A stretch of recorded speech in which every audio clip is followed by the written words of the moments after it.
Hello students, இன்றைக்கி நம்ம என்ன பார்க்க போகிறோம்னா, நீங்கள் இங்கிலீஷ் எக்ஸாம் நல்லா எழுதிருந்துருப்பீங்க. அடுத்து மேக்ஸ் தான். ஏன்னா இந்த வாட்டி இங்கிலீஷ் எக்ஸாமில் 1 மார்க் கொஞ்சம் டஃப்பாக வந்திருக்குன்னு சொல்லிட்டு இருந்த மாதிரி பசங்க சொல்லிட்டு இருந்தாங்க கொஞ்சம் பேர். நம்ம கேள்விப்பட்டோம். அதனால் இப்போ நான் ஃபஸ்ட்டு எடுத்தோன்னே மேக்ஸ் இன்டீரியர் கொஷின் தான் கொடுத்துருக்கேன்.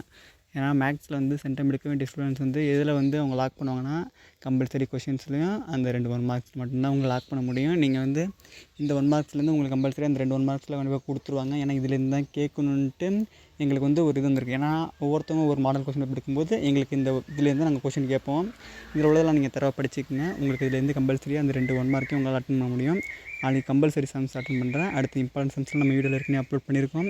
இனிமேல் மேக்ஸ் எக்ஸாம் வந்துட்டுருக்கு. இந்த எக்ஸாம்லாம் நீங்கள் விட்டுடுங்க. மேக்ஸ் நல்லா ப்ரிப்பேர் பண்ணுங்கள். மேக்ஸ் முக்கியமானது. மேக்ஸில் மார்க் அதிகமாக இருந்தீங்கன்னா உங்களுக்கு கேட்ட குரூப் பயோ மேக்ஸ் குரூப்பாக இருந்தாலும் சரி, கம்ப்யூட்டர் சயின்ஸ் குரூப்பாக இருந்தாலும் சரி நீங்கள் வாங்கிக்கலாம்.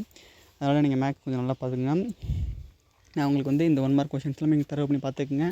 அப்போ தான் உங்களுக்கு எல்லாமே நீங்கள் அடுத்தபடி ஸ்டெப்ஸ் 1 மார்க் ஈஸியாக இருக்கும். சென்டம் எடுக்கின்ற மாணவங்களுக்கு அது எனக்கு பாஸ் ஆனால் போதும்னு சொல்கிறவங்களுக்கு இது உங்களுக்கு தேவையில்லாத வீடியோ தான். நீங்கள் இதை ஸ்கிப் பண்ணிக்கோங்க. தேங்க்யூ.